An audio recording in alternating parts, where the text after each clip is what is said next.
Breakout क्या होता है और आप इसे किस तरीके से ट्रेड कर सकते हैं। नमस्कार दोस्तों, अपना ट्रेडर में आपका स्वागत है। बहुत सारे लोगों का क्वेश्चन होता है कि सर ब्रेकआउट को हम सही तरीके से कैसे पहचानें, कैसे फॉल्स ब्रेकआउट से बचें। कई बार हम ब्रेकआउट पे ट्रेड लेते हैं लेकिन हमारा जो है वो स्टॉप लॉस हिट हो जाता है, तो क्या करें। तो आज इस वीडियो में मैं 6 स्टेप में मैं बात करूंगा। इसमें सबसे पहली चीज़ है कि ब्रेकआउट क्या होता है, ये आपको समझना जरूरी है। और उसके बाद हम बात करेंगे आप एक ब्रेकआउट को पहचान कैसे सकते हैं। तीसरा है कि आप ब्रेकआउट के लिए क्या सेटअप, किस तरह से आप उसका सेटअप जो है वो बनाते हैं। फोर्थ नंबर पे हम बात करेंगे कि फॉल्स ब्रेकआउट से आप कैसे बच सकते हैं। और फिर हम बात करेंगे कि आप ब्रेकआउट को ट्रेड कैसे कर सकते हैं, क्या इंट्राडे में, शेयर्स में, ऑप्शन में, फ्यूचर में कैसे आप ट्रेड कर सकते हैं। और सबसे आखिरी छठा नंबर हमारा जो होगा वो है कि उसका स्टॉप लॉस आप कैसे लगाएं कि आपको अगर ब्रेकआउट सही मिला है तो स्टॉप लॉस हिट ना हो और आपको बड़ा लॉस भी ना हो। तो चलिए शुरू करते हैं आज का वीडियो। तो ब्रेकआउट को समझने के लिए सबसे पहले हम अपने ये डेस्कटॉप पे आ जाते हैं। आप चाहे डेस्कटॉप पे हो या ऐप पे हो, बात सेम ही है। तो यहाँ आप देख सकते हैं कि ये मेरी वॉच लिस्ट है। इसमें से हम कोई भी शेयर एक पकड़ते हैं। मान लीजिए आप एचडीएफसी में ट्रेड करना चाहते हैं, तो सबसे पहले आप उसका चार्ट जो है वो खोलेंगे।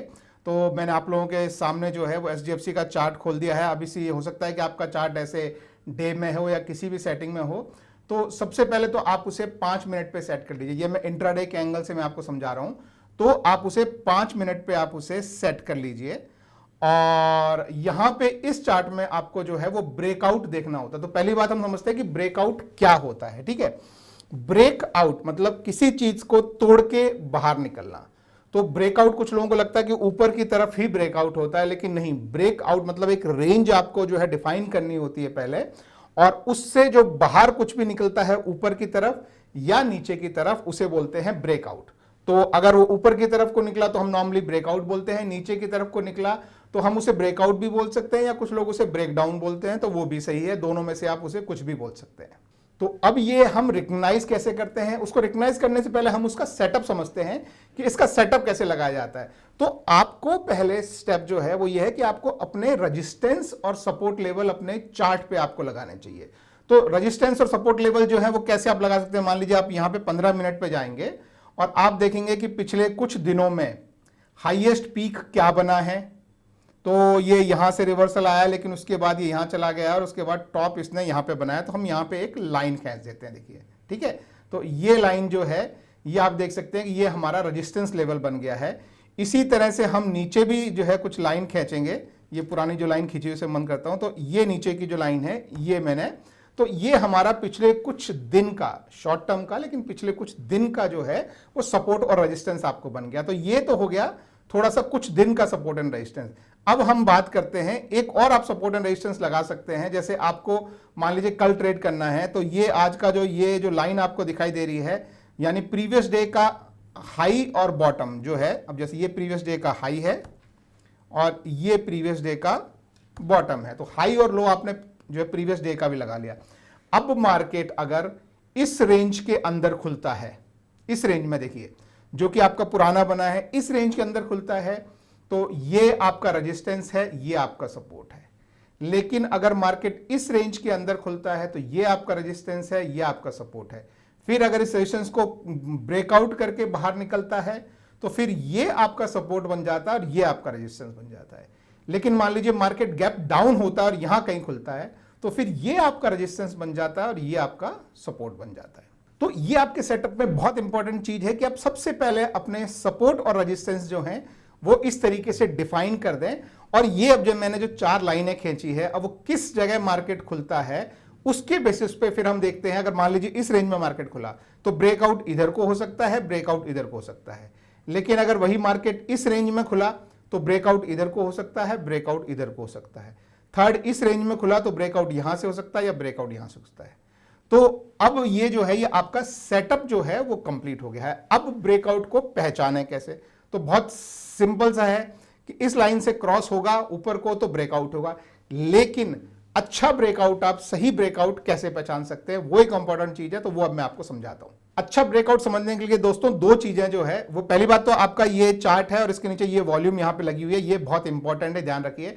जिसे हम मोमेंटम बोलते हैं, यानी ज्यादा वॉल्यूम के साथ अगर ब्रेकआउट हो रहा है तो वो एक अच्छा ब्रेकआउट माना जाता है। जैसे मान लीजिए हम अगर जो है वो ये उसके पिछले दिन में जाएं तो आप देख सकते हैं कि यहां पे जो है अगर कोई यहां ट्रेड कर रहा होता तो ये इसका जो है बॉटम यहां पे होता। तो पहला जो जो ये देखिए ये कैंडल खुलते ही ये ब्रेकआउट इधर को हुआ था, ये इस कैंडल में, ठीक है। तो यहां पे अगर किसी ने ट्रेड लिया होता तो ये काफी अच्छा ट्रेड यहां तक मिल सकता था। तो पहली बात तो आपको ये वॉल्यूम पे नजर रखनी है। जितनी ज्यादा वॉल्यूम है एक कैंडल में, जब कैंडल बन रही है, जितनी ज्यादा वॉल्यूम है एक कैंडल में, उतना ब्रेकआउट जो है सक्सेसफुल होने के चांस हैं। ये रूल नंबर 1 है ट्रू ब्रेकआउट का। और उसके बाद ब्रेकआउट को कंफर्म करने के लिए आप 2 इंडिकेटर और यूज कर सकते हैं। जैसे आपके यहां पे मैं आपको बता देता हूं। पहला इंडिकेटर है RSI। RSI जिनको नहीं पता है, मैं थोड़ा सा मैं क्विकली समझा देता हूं। जैसे यहां में ये 50 RSI है, ऊपर 100 की तरफ जाता है, नीचे 0 की तरफ जाता है। तो आप चाहें तो 50 RSI पे इस तरह से एक लाइन खींच सकते हैं। तो जब मार्केट 50 RSI से 70 के बीच में घूम रहा है तो मार्केट में बायस पॉजिटिव साइड है। और अगर ये इससे नीचे चल रहा है इस रेंज में, ये 50 से लेकर और 30 के रेंज में, तो बायस नेगेटिव है। अगर वो 70 या इवन 80 से ऊपर निकल गया है तो वहां से रिवर्सल के चांसेस हैं। यहां पे अगर 30 नहीं तो 20 से ऊपर निकल गया तो रिवर्सल के चांसेस है। ये आपको मोटा मोटा RSI बताता है। तो अगर आपका ब्रेकआउट नीचे की तरफ हो रहा है तो आपको देखना है कि आपका RSI जो है वो 50 से नीचे होना चाहिए। अगर 50 से ऊपर है तो आप होल्ड कीजिए, वो शायद ब्रेकआउट ठीक नहीं है। पहली बात तो ये, ठीक है। तो इसी तरह से अगर ब्रेकआउट नीचे से ऊपर की तरफ को हो रहा है, जैसे अगर हम कहीं माने जैसे ये प्रीवियस डे का हाई था, ये प्रीवियस डे का हाई था और इस वाली कैंडल ने प्रीवियस डे के हाई को क्रॉस किया था, तो ये RSI यहां पे है, तो ये जो है पॉजिटिव जो है वो आता है, मतलब पॉजिटिव अच्छा ब्रेकआउट है। तो ये पहली बात आप इससे पहचान सकते हैं। दूसरा एक और इंडिकेटर है जो आप यूज कर सकते हैं, जिसे हम बोलते हैं VWAP के। तो वो भी आप यहां पे 5 मिनट के इस पे अगर आप VWAP भी लगा लेंगे, देखिए VWAP मैंने लगा लिया है। ये जो है ये भी आपको एक इंडिकेटर देता है कि बायस इस समय जो है वो पॉजिटिव है या नेगेटिव है। मैं RSI को छोटा कर रहा हूं। तो अगर आपका प्राइस VWAP से नीचे जा रहा है, ये देखिए जैसे यहां से ये ब्रेकआउट होकर नीचे आया लेकिन थोड़ी देर यहीं पे घूमता रहा, तो इस जगह पे अगर वो ये यहां से VWAP से भी नीचे आ गया है, यहां भी नीचे चल रहा है और आपकी लाइन को ब्रेकआउट करके सस्टेन भी कर लिया है इसने इतना लंबा, तो यहां पे आप एक अच्छा ट्रेड ले सकते हैं। तो ये 3 चीजें जो है आप ब्रेकआउट के सेटअप में ब्रेकआउट को समझने के लिए यूज कर सकते हैं। इसमें सबसे इंपॉर्टेंट है वॉल्यूम। वॉल्यूम अगर अच्छा है ब्रेकआउट में तो ज्यादा चांस है कि ब्रेकआउट सस्टेन करेगा। अदरवाइज कम वॉल्यूम में अगर ऊपर गया तो बहुत जल्दी इमीडिएटली नीचे आके आपके स्टॉप लॉस हिट कर सकता है, ठीक है। तो ये हो गया हमारा कि हम ब्रेकआउट को अच्छे तरीके से कैसे समझें। अब तीसरी बात है कि फॉल्स ब्रेकआउट को कैसे रिकग्नाइज करें। तो दोस्त, फॉल्स ब्रेकआउट जो है वो कभी भी आ सकता है और बड़े बड़े अच्छे अच्छे ट्रेडर्स भी उसमें फंसते हैं। उसका कोई 100% श्योरिटी नहीं है कि आप फॉल्स ब्रेकआउट में कभी नहीं फंसेंगे। लेकिन अगर आप RSI को नजर में रखते हैं, VWAP को नजर में रखते हैं और मोमेंटम को नजर में रखते हैं, तो चांस है कि आप फॉल्स ब्रेकआउट में ना फंसे।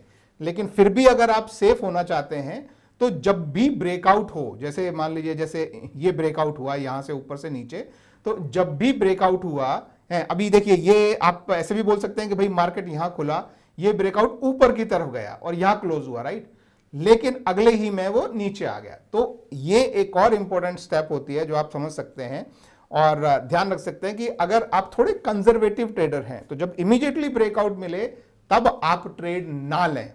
नेक्स्ट कैंडल को बनने दें, 5 मिनट रुक जाएं। नेक्स्ट कैंडल अगर आपको ग्रीन बन रही है, मान लीजिए ब्रेकआउट ऊपर की तरफ आया है और नेक्स्ट कैंडल अगर ग्रीन बन रही है तो आप ट्रेड लें। ब्रेकआउट नीचे की तरफ आया है, नेक्स्ट कैंडल आपके लिए रेड बन रही है तो आप ट्रेड लें। तो ये थोड़ा सा आप थोड़ा हल्का सा अगर कंजर्वेटिव हो जाएं तो आपके बहुत सारे जो फॉल्स ब्रेकआउट हैं वो रिड्यूस हो जाते हैं। अब जैसे ये वाला जो ब्रेकआउट आप देखेंगे, यहां खुला था मार्केट लेकिन ये ऊपर गया इसके, तो ये फॉल्स ब्रेकआउट था जो इमीडिएटली नेक्स्ट में वापस आ गया। अब ये दोबारा जो है वो यहां पे भी आप देख सकते हैं कि ये VWAP के नीचे आया लेकिन सारे रेड कैंडल ही चल रही हैं। तो इस तरह से आप जो है अगर ये 3-4 चीजों पे ध्यान दें, वॉल्यूम, VWAP, RSI और एक कैंडल का आप वेट करें कि नेक्स्ट कैंडल आपको स्ट्रेंथ दिखा रही है या वीकनेस दिखा रही है, उसके हिसाब से थोड़ा सा, हाँ आपको हो सकता है कि प्रॉफिट हल्का सा आपका रिड्यूस हो जाए, लेकिन वो आपका एक अच्छा तरीका है इंतजार करने का, क्योंकि नॉर्मली फॉल्स ब्रेकआउट जो है वो 5 मिनट के अंदर अंदर रिवर्स हो जाते हैं ज्यादातर चांसेस में। लेकिन मैं फिर वही बोल रहा हूं, 100% तरीका कोई नहीं है फॉल्स ब्रेकआउट को पता करने का। अब हम बात करते हैं कि आप ब्रेकआउट अगर हुआ है तो आप इसे ट्रेड कैसे कर सकते हैं। दोस्तों एक चीज ध्यान रखिए, मैं सबको ये बोलता हूं कि आपको डायरेक्शन पकड़ना आना चाहिए, ट्रेड कैसे ले रहे हैं वो एक पूरी अलग स्टोरी होती है। जैसे मान लीजिए आपने एक ब्रेकआउट ऊपर की तरफ का पकड़ा, आप चाहें तो उसे इंट्राडे में शेयर खरीद के आप उसके साथ जो है वो ट्रेड कर सकते हैं, या आप फ्यूचर बाय करके ट्रेड कर सकते हैं, कॉल बाय करके ट्रेड कर सकते हैं, पुट सेल करके ट्रेड कर सकते हैं। ट्रेड करने के तरीके अलग है। जैसे बहुत लोग जो हैं वो कॉल और पुट के प्राइस देखते हैं, नहीं, कॉल और पुट के प्राइस आप कभी मत देखिए, प्राइस आपको शेयर या इंडेक्स का ही देखना है। और अगर कॉल पुट में आपको ऑप्शन में भी ट्रेड लेना है तो भी आपको जो उसका अंडरलाइंग है, जो कि आपका इंडेक्स या शेयर होगा, आपको उसको देख के आपको ट्रेड लेना है। तो पहली ये इंपॉर्टेंट चीज है, तो ध्यान रखिए। अब ट्रेड लेने के लिए जैसे मैंने आपको बताया कि आप थोड़ा सा कंजर्वेटिव होके एक कैंडलस्टिक को फॉर्म होने दीजिए। अगर आप में उतना पेशेंस नहीं है तो आप 5 की बजाय 3 मिनट की कैंडलस्टिक पे भी मूव कर सकते हैं। और 3 मिनट की कैंडलस्टिक भी अगर एक ऊपर फॉर्म हो रही है तो उसके बाद आप ट्रेड लें, और आपका स्टॉप लॉस जो है, जो पिछली कैंडल का जो लो है, आप उस पे उसका स्टॉप लॉस जो है वो लगा सकते हैं। तो ये आपका ट्रेड लेने का और स्टॉप लॉस का तरीका। और स्टॉप लॉस अगर हिट हो जाए तो आप क्लियरली निकल जाइए, जबरदस्ती आप उसमें ना रहिए। और इस तरह के जो ट्रेंड्स होते हैं, स्पेशली जो ऑप्शन बायर्स हैं उनके लिए ट्रेंड्स बहुत इंपॉर्टेंट होते हैं। तो अगर आप ट्रेंड को फॉलो करके अगर ऑप्शन बाइंग वाले ट्रेड आप लेते हैं तो कई बार मैं सजेस्ट करता हूं कि अगर आप बिगिनर हैं तो आप आपकी ये नॉर्मल कैंडलस्टिक की बजाय अगर आप आपकी हाइकिनाशी कैंडल लगा लेंगे तो आपको देखिए ट्रेंड कितना क्लियरली नजर आता है। जैसे ये देखिए, ये यहाँ पे जो है वो ट्रेंड फॉर्म हुआ और फिर उसके बाद कंटिन्यूसली जो है वो ट्रेंड नीचे को चलता रहा। तो अगर आप बिगिनर हैं तो ये भी आप ट्राई कर सकते हैं, मगर अगर आप थोड़ा बहुत सीख चुके हैं तो आप नॉर्मल इस तरीके से भी आप ट्रेड कर सकते हैं। तो ट्रेड कहाँ लेना है, थोड़ा सा आप रुक जाइए, आपकी जो कैंडल ब्रेकआउट हुई है उसे पूरा क्लोज होने दीजिए, उसके बाद भी एक कैंडल को 3 मिनट की तो 3 मिनट की, 5 मिनट की तो 5 मिनट की, उसके बाद अगर वो भी आपको पॉजिटिव बायस दिखा रही है और वो रिवर्स होकर नीचे नहीं आई है, वो भी पॉजिटिव बायस दिखा रही है, तो आप ये ध्यान रखिए कि ब्रेकआउट इतने छोटे से उसके टाइम के लिए नहीं होता। आप छोटा टाइम फ्रेम के लिए अगर आप ब्रेकआउट खेल रहे हैं तो वो आपको लॉस देगा।